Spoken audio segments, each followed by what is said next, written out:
Fala galera, beleza? Dio Soares aqui mais uma vez e hoje nós vamos conversar um pouquinho sobre métodos de treinamento. Mas antes, a gente vai passar logo rapidinho aqui a apresentação, beleza? Fala pessoal, Dio Soares aqui mais uma vez e para quem não é inscrito no canal, se inscreve, deixa o joinha e aí ativa as notificações que a gente agora está produzindo conteúdo toda semana, né? Então, sou professor de educação física, especialista em fisiologia do exercício e PhD em neurociências. Atualmente sou professor do Colegiado de Educação Física aqui da Universidade Federal do Vale de São Francisco. E depois de várias inquietações de alunos e do pessoal nas minhas redes sociais, a gente resolveu falar um pouquinho, fazer um vídeo, né, fazer uma aula falando especificamente sobre métodos de ensino. Então, sem mais delongas, vamos para a aula. Bom, tá. Métodos de ensino. Então, o que a gente tem a falar do que é método de ensino? Então, a gente tem muita dúvida do que é, o que são os métodos de ensino.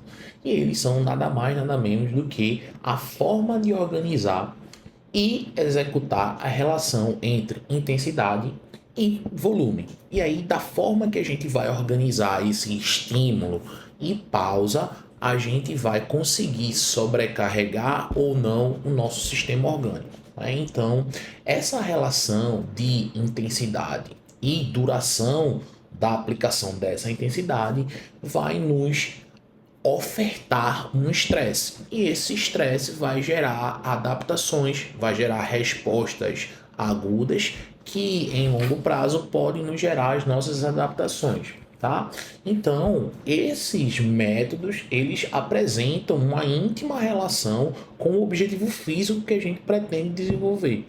Consequentemente, a gente precisa de um amplo conhecimento de fisiologia e fisiologia do exercício, bem como de bioquímica do exercício. Para quê?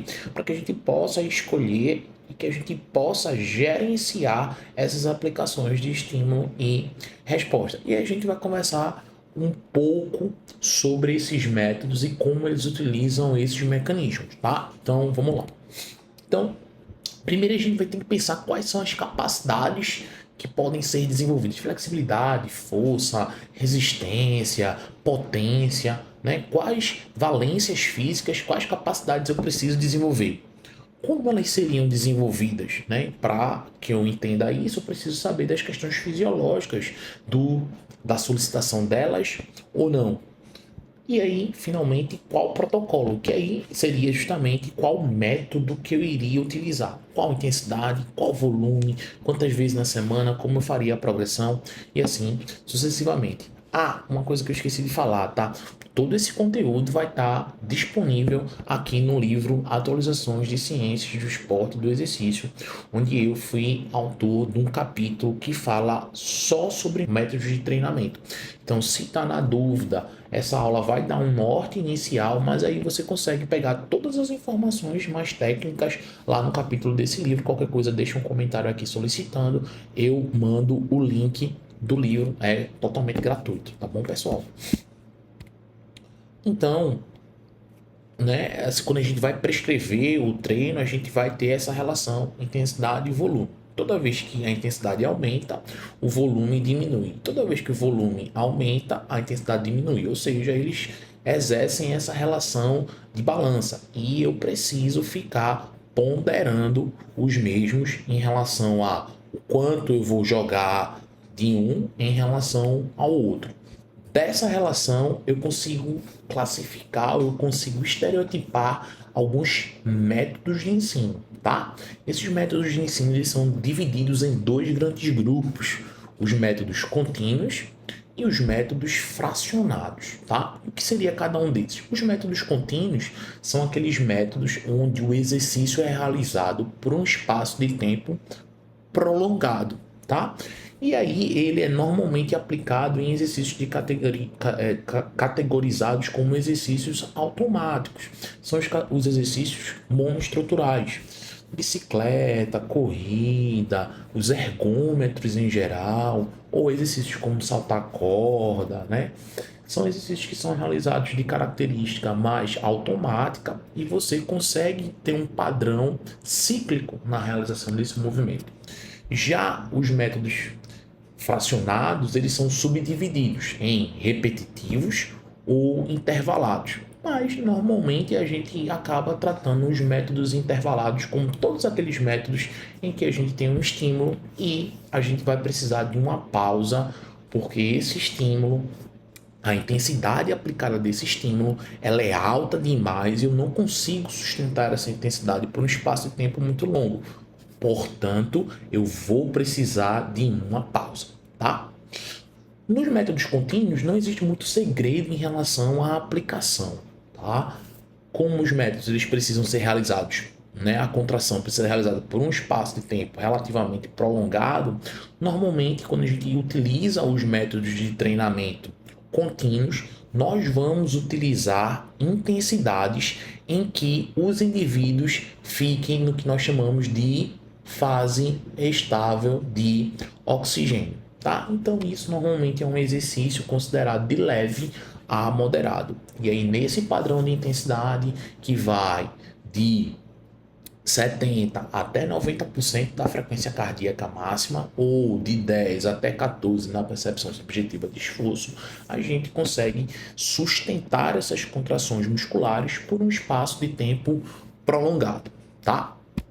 Já os métodos fracionados, como a gente vai aplicar uma intensidade um pouquinho mais elevada, a gente vai precisar de uma pausa. E essa pausa pode ser classificada de duas formas: em pausas ativas, onde a gente pode apenas diminuir a intensidade do exercício para valores normalmente abaixo de 50% do máximo, porque eu consigo promover uma recuperação orgânica mesmo em contração muscular, por ser uma contração muito leve, ou em períodos de recuperação considerados passivos, que eu vou ficar completamente parado, né? Eu vou ficar em off, vou ficar completamente parado, porque normalmente a intensidade anterior foi uma intensidade tão alta que eu vou precisar dessa pausa.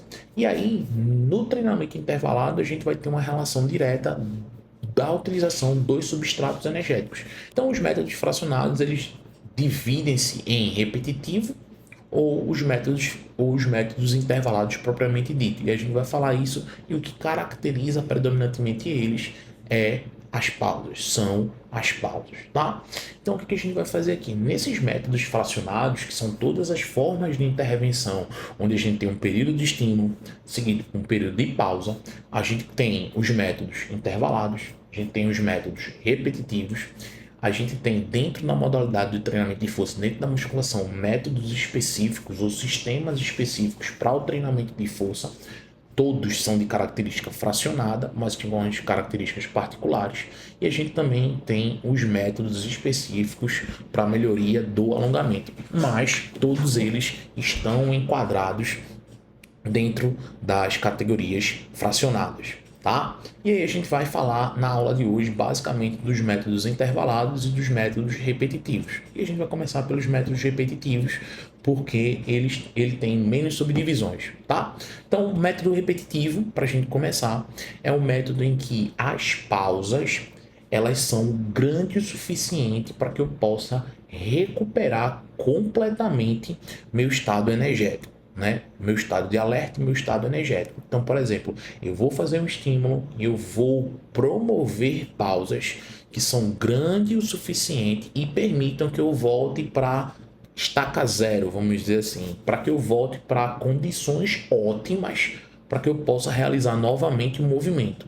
Então, ele é caracterizado por estímulos de intensidade máxima ou submáxima, que são seguidas por um período longo, e esse período vai ser capaz, eu serei capaz de restabelecer meus substratos energéticos e também as condições psicológicas. Então, isso é muito comum, por exemplo, em atividades de potência, levantamento de peso olímpico, em provas de lançamento de martelo, arremesso de peso. A gente tem intervalos relativamente longos entre as tentativas para garantir que eu possa performar em padrão ótimo toda vez que eu vou fazer aquele movimento. Então, a gente tem métodos repetitivos, tá? E isso se baseia principalmente na flutuação do substrato ATP-CP, né, que é o ATP ligado à creatina fosfato. E a gente consegue perceber que, a depender dos intervalos de recuperação,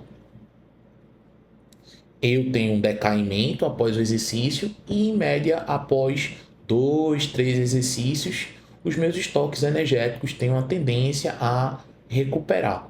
Então, a gente normalmente, quando pensa os métodos de treinamento repetitivo, a gente vai pelo menos trabalhar com pausas de 2,5 minutos a 3 minutos, tá? Para garantir que esses estoques energéticos possam se recuperar. Então, por exemplo, aqui eu tenho uma representação de um exercício que foi feito durante 10 minutos e eu dou uma pausa e eu percebo que quando eu chego em aproximadamente 2 e um pouquinho, 3 minutos, os meus substratos energéticos, pensando na creatina fosfato, elas estão próximas aos estados iniciais. Então, eu estaria em condições de realizar mais um novo estímulo em qualidade ótima, tá?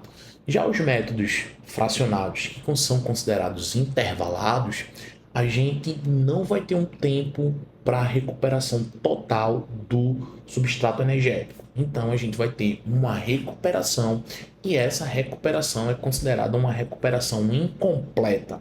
Isso é muito comum, por exemplo, em treinamentos de musculação pensados em hipertrofia, onde o descanso ele é grande o suficiente para que você possa performar a próxima série, mas ele não chega a permitir uma recuperação completa, porque para aqueles objetivos relacionados, por exemplo, à hipertrofia, a gente precisa manter o músculo sobre uma condição de estresse e de acúmulo de metabólitos, que se a gente der intervalos muito longos, a gente não vai alcançar isso.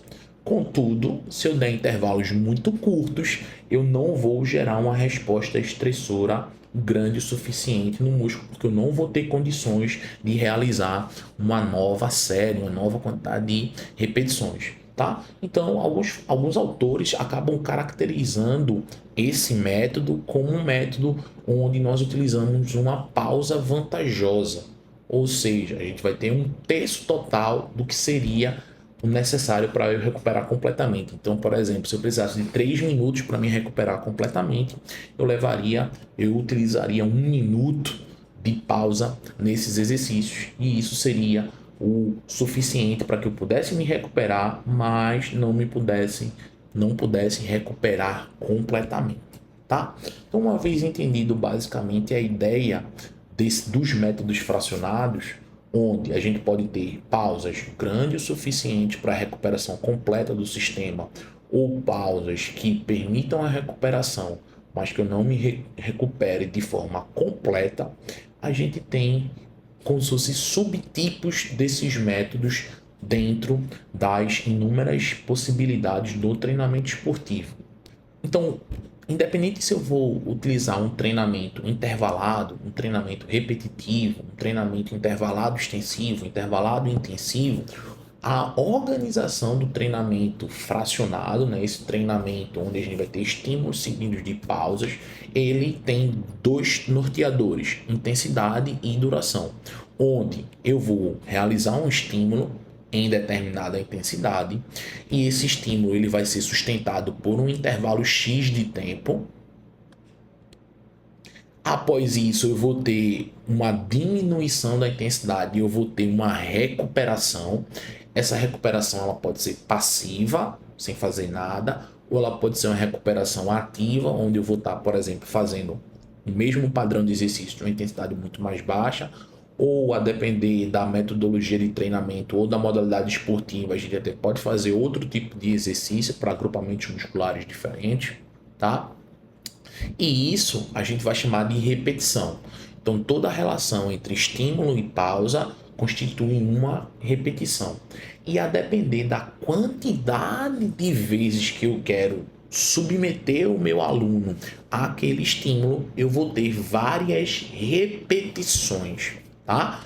Então, isso pode acontecer inúmeras vezes dentro da programação da sessão de treinamento. Então, por exemplo, aqui eu tenho uma repetição, 2 repetições, 3 repetições, 4 repetições.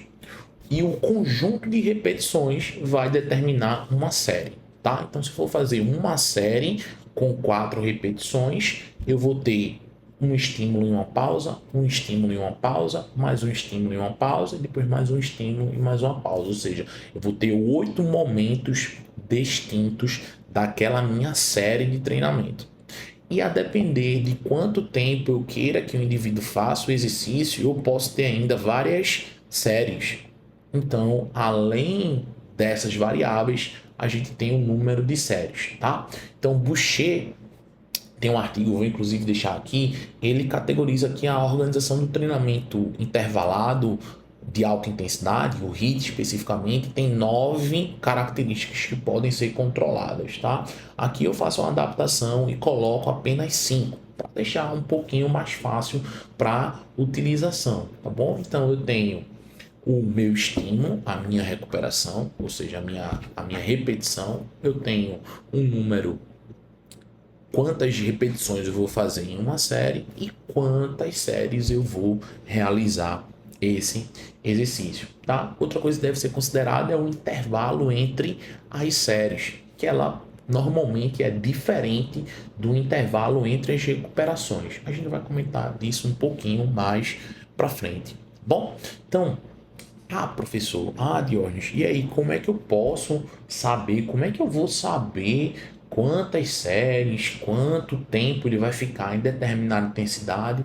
Bom, isso é a grande dificuldade da gente programar treinamento. Existem algumas propostas, elas não são 100% assertivas, mas elas podem nortear a sua intervenção inicial antes de você fazer outras concessões, tá bom? Então, por exemplo, esse artigo aqui, ele sugere que eu posso ter um efeito potencial em algumas características, e aí ele divide 3 características: capacidade aeróbia, potência aeróbica máxima e a resistência aeróbia, tá? E eu consigo desenvolver algumas dessas capacidades a partir de intensidades específicas. Então, por exemplo, se eu quero desenvolver capacidade anaeróbia, eu preciso fazer estímulos que normalmente ultrapassem 100% da minha potência aeróbica máxima. Se eu quero desenvolver a minha potência aeróbica máxima, eu preciso realizar exercícios próximos ao meu 100%. E isso a longo prazo vai fazer com que eu aumente a minha potência aeróbica máxima. Se eu pensar na minha resistência aeróbia, normalmente eu vou fazer uns treinos um pouquinho mais leves, ali por volta de 80%, para que isso possa ser sustentado por um espaço de tempo maior. E aí, o que é interessante é a gente perceber que o tempo de realização desses estímulos vai depender do meu nível de treinamento. Então, por exemplo, aqui, para um indivíduo com baixa aptidão aeróbica, quando a gente vai fazer os estímulos com intensidades mais altas, 110 ou 105%, a gente não tem diferença entre baixo condicionamento e alto condicionamento. Contudo, quando a gente começa a fazer os exercícios com intensidade próxima do máximo, ou submáxima lá, ou moderada, a gente já consegue perceber que existe uma diferença significativa em relação ao tempo de manutenção da atividade. Então, exemplo, um indivíduo que faz um exercício a 85% da sua potência aeróbica máxima, quando ele é um indivíduo pouco treinado em relação, ele tem uma baixa resistência aeróbia, ele vai conseguir manter aproximadamente 26 minutos nessa atividade. Já o indivíduo que faz nessa mesma intensidade e ele agora é um indivíduo com uma alta resistência aeróbia, ele consegue ficar 1 hora até 1h10 fazendo um exercício. Então é o dobro de tempo, tá?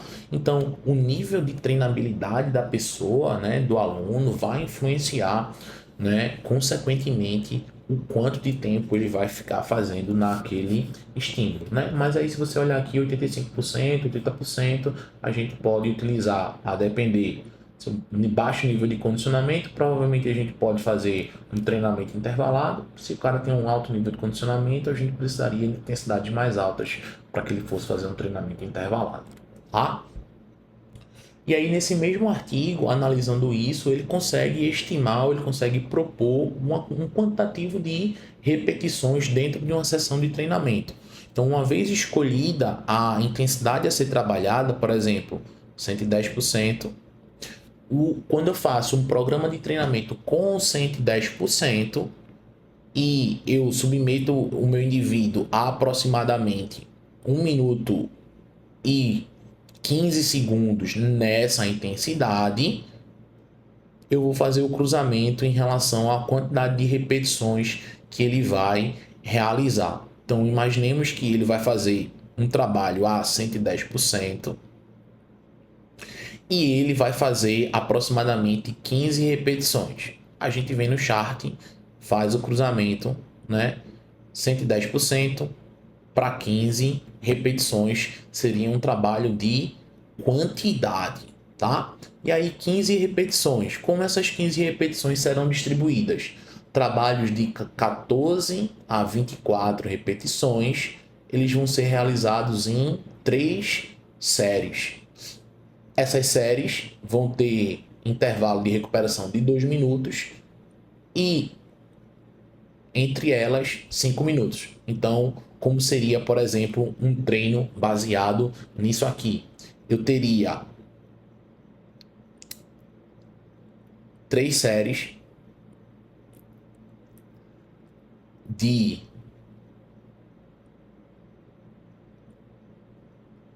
3 a 4 tiros, 3 a 4 tiros.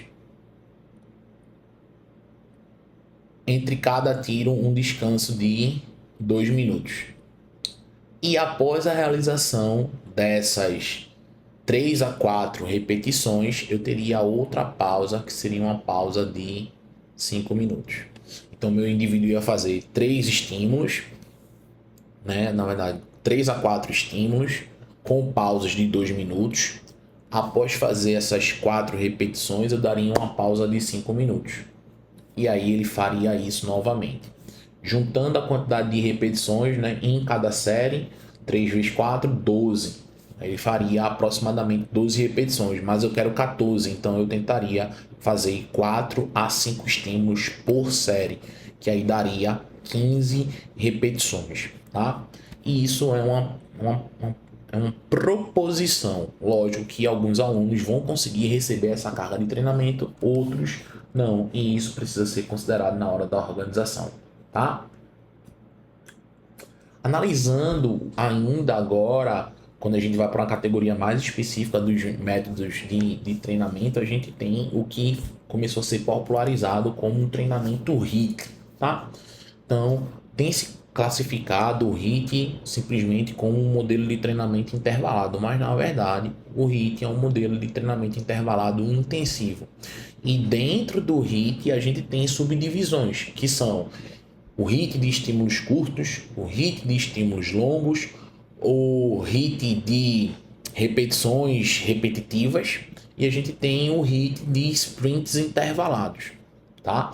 Então, esses modelos, né, os modelos HIIT, eles envolvem estímulos que vão desde estímulos muito curtos, abaixo de 45 segundos, até estímulos considerados longos, que são estímulos de 4 minutos. Então perceba aí que é um longo, mas ele não é tão longo assim, né? 4 minutos.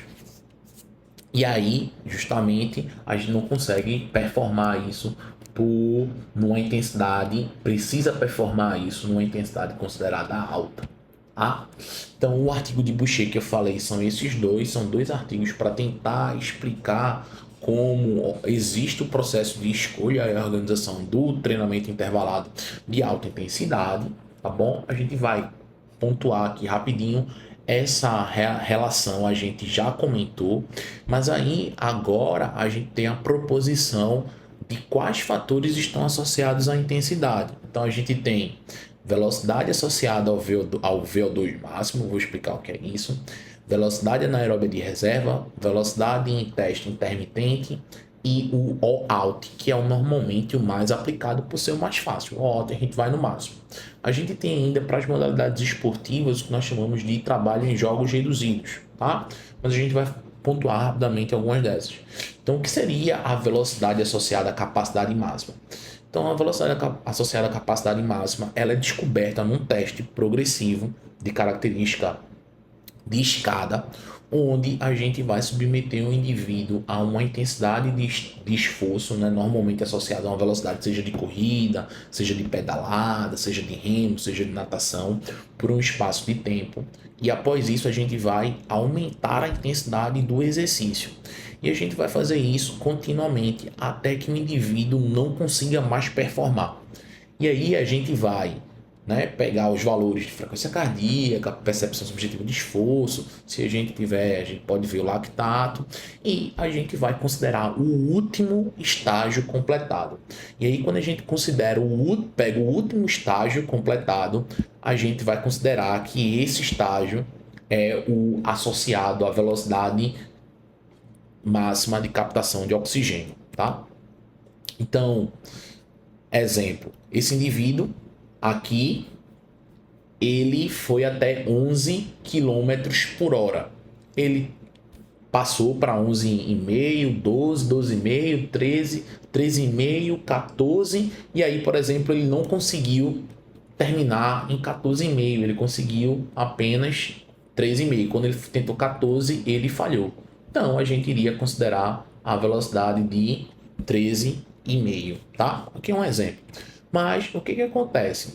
O indivíduo, ele chegou na velocidade de 13,5, mas isso não significa que ele não consegue correr mais que 13 km, numa velocidade maior do que 13,5 km por hora. E aí há essa diferença entre o VVO2 e a velocidade máxima que ele alcança, ou seja, em relação ao all-out, é o que nós chamamos de velocidade anaeróbia de reserva e pode ser utilizada também para prescrição do treinamento, tá? Então, isso normalmente é feito num teste de 20 metros, né? Então, num teste de 20 metros, você vai levar um tempo curtinho, mas eu vou conseguir verificar a sua velocidade máxima. E aí eu uso essa velocidade máxima para subtrair da velocidade encontrada no teste do VVO2 e eu consigo encontrar o que nós chamamos de reserva anaeróbia, tá? Então, por exemplo, aqui o cara foi até 3,5 no teste, mas ele no teste de 20 metros ele alcançou 25 km por hora. Então ele tem uma reserva anaeróbia que pode ser preenchida a depender de como eu quiser, tá? Então, por exemplo, eu posso ter atletas com o mesmo VVO2, mas que alcançam velocidades máximas diferentes. Consequentemente, eu tenho reservas anaeróbias diferentes. Então, esse atleta, para correr em 21,5, ele está usando 32% da sua reserva anaeróbia, enquanto esse aqui está utilizando 23% da sua reserva anaeróbia. Por quê? Porque a velocidade final que eles alcançam é diferente.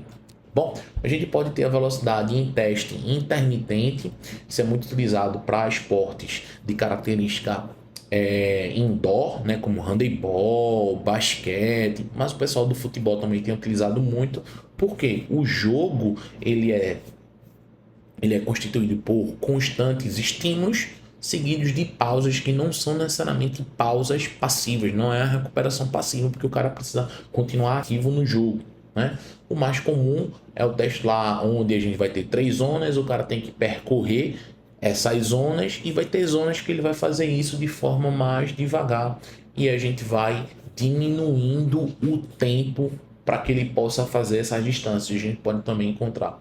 A gente tem os métodos de jogos reduzidos, né, que é muito característico de modalidades esportivas coletivas. Então, o futebol tem utilizado muito, o handebol utiliza muito, né, onde a gente vai diminuir o espaço de jogo, a gente vai modificar as regras e para quê? Para que as pessoas possam utilizar a intensidade de forma mais elevada durante aquele exercício, mantendo as características específicas do esporte. E a gente tem o modelo all-out, que é que normalmente todo mundo pede para fazer. Então, normalmente quando a gente vai ver alguém prescrevendo treino intervalado, a gente vê o cara lá 20 segundos fazendo, 30 segundos descansando, por exemplo. Né? O mais famoso foi o Tabata, né? Que se difundiu grandemente na nossa sociedade. Então o cara faz lá 20 segundos ativo, 10 segundos descansando. E aí normalmente se pede para que esses 20 segundos sejam realizados no máximo, tá? Mas nos modelos de treinamento intervalados a gente não precisa sempre realizar os estímulos no máximo, tá? Então justamente tá aí, ó, normalmente aplicados as ações voluntárias em diversos treinos intervalados, e os treinos são extremamente curtos.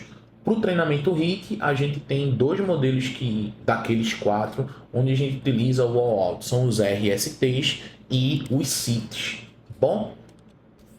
E aí o que acontece? Nos modelos de RST, a gente tem estímulos acima do VO2, mas que ficam ali mais ou menos na metade da reserva anaeróbia. Já os treinos em modelos CIT, a gente vai utilizar intensidades quase, né? Na verdade, intensidades máximas. Então a gente aí consegue dar um resuminho. Então eu tenho os treinos intervalados de característica curta, são aqueles onde o estímulo vai ser menor que 45 segundos. Eu tenho os de considerado um intervalo longo, ou seja, os estímulos vão de 2 a 4 minutos. Eu tenho RST, que é um treinamento de sprint repetitivos, e aí o intervalo é muito pequeno de realização, 3 a 7 segundos, e a pausa também é pequena, então é um modelo de treinamento que tem uma demanda metabólica muito grande. E a gente tem o CIT, que é um modelo que lembra um modelo repetitivo, porque a gente vai fazer um estímulo no máximo e a gente vai ter uma recuperação longa para que a gente possa, né, restabelecer os sistemas, tanto o sistema orgânico energético, tanto o sistema psicológico, as questões psicológicas, tá? Então, apesar de a gente classificar dentro do HIIT, no modelo CIT, o CIT como um modelo HIIT, ele lembra muito os modelos, né, na verdade, os modelos repetitivos. A única diferença é o tipo de esporte que você vai estar fazendo, tá? E aí a gente tem uma relação temporal e qual a demanda a gente vai ter. Os RSTs flutuando daqui para cá, e a gente tem muita demanda metabólica, né? E a gente tem os CITs, onde a gente vai estar flutuando daqui para cá para ter mais predominância neuromuscular, tá? Então a gente vai dividir basicamente o treino intervalado em alguns aspectos onde esse treino ele não vai gerar muita carga neuromuscular, são os intervalados longos. A gente vai ter os que vão promover melhora no VO2 máximo, e aí são os treinos normalmente que a gente prescreve em cima do VO2 máximo, próximo do 100. E a gente vai ter os treinos onde a gente vai ter predominantemente os aspectos neuromusculares quando a gente joga intensidades acima do 100% do meu VO2. Tá? Então, apesar de a gente ter classificado rapidamente esses métodos, a gente tem ainda métodos fracionados que podem se aplicar para força, para alongamento, mas não serão conteúdo específico dessa aula. Mas no livro, tá aqui o livro, tá? Vocês podem ir lá, né? Ir lá e dar uma conferida aqui no livro, que no livro vai ter as informações direitinho também sobre esses outros métodos. E aí, né? Qual eu vou utilizar? Tudo vai depender do protocolo e depender da variável, tá? Então a gente vai voltar aqui para a câmera central para falar aqui. Bom, pessoal, infelizmente a gente não consegue falar um pouquinho sobre método de treinamento de forma mais curta, mas espero que vocês tenham curtido aí o material. Deixa um comentário, eu vou deixar qualquer coisa, esse livro disponível para vocês, para que vocês possam consultar o material, e aí lá vai ter toda a base, né, fisiológica por trás da escolha do tempo, da escolha das pausas, do número de recuperação, né, do tempo e assim sucessivamente. E aí, para quem eu não falei, mas para quem eu já falei de novo, se inscreve no canal, deixa o like, lógico, se você gostar do vídeo, e ativa as notificações aí, que a gente está tentando divulgar conteúdo científico de forma mais rápida e de forma mais fácil para a gente conseguir evoluir aí nas prescrições de treinamento. Beleza? Valeu!